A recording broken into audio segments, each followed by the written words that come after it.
groundhog here in Massachusetts. Yes, right. Miss G, and she'll be coming out of her burrow tomorrow morning at Drumlin Farm, where I think she's going to see her shadow. So that would mean six more weeks of winter, and some would argue 6 weeks of winter, because we haven't really had much of a winter so far. Although we did have some snow earlier this morning. It started up yesterday about this time. Continued through the overnight, but even though we had that on and off light snow for many, many hours, it just didn't amount to a whole lot.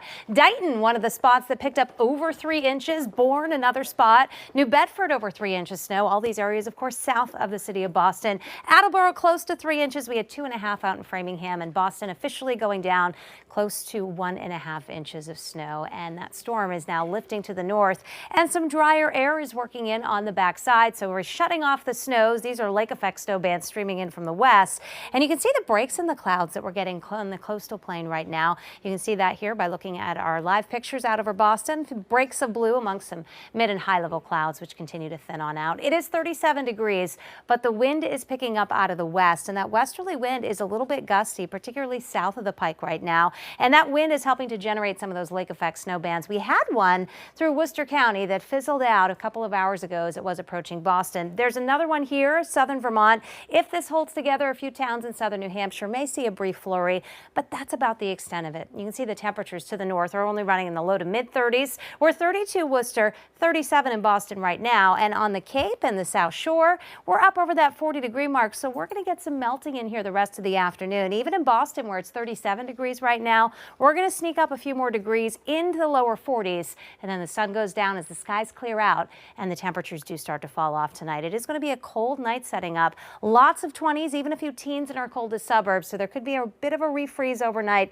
A couple of slick spots possible tomorrow morning. We have a decent recovery tomorrow. Near the coast, we're close to 40 degrees. Sun will mix with some clouds in the afternoon, but look at Worcester, barely touching freezing tomorrow, and look out in the Berkshires. Our highs are only in the upper 20s. We have got a potent cold front. It is the leading edge of colder air that's going to be working on toward us, and as this drops through, there could be 1 or 2 snow showers and squalls, but behind it, much colder air is settling in starting on Friday, and it's going to be with us on into the weekend. So tomorrow at noontime, we'll have a good amount of sunshine in easternmost Massachusetts, but here comes that front. A couple of snow showers and squalls coming out of the Berkshires, may hold together through Worcester County as some flurries, and then they'll tend to dissipate as they push eastward into Boston. So not a big deal, but just a signal of that colder air working on in. And this is what I mean on Friday. Our high is around 30, but look at the wind chills in the morning, single digits and teens. And those wind chills are going to hold mostly in the teens to around 20 degrees on into the afternoon. So cold is coming. It's with us Friday into the start of the weekend. And it's a mainly dry weekend here. Of course, all eyes on Super Bowl Sunday and Sunday night into Monday morning. We're going to watch some energy coming in from the north. It's trying to meet up with more energy to the south, and they never come quite together just right to form a big storm until they get way offshore. So for us, that means we could see just a little touch of some light snow Sunday evening and night, and it's pulling away on Monday.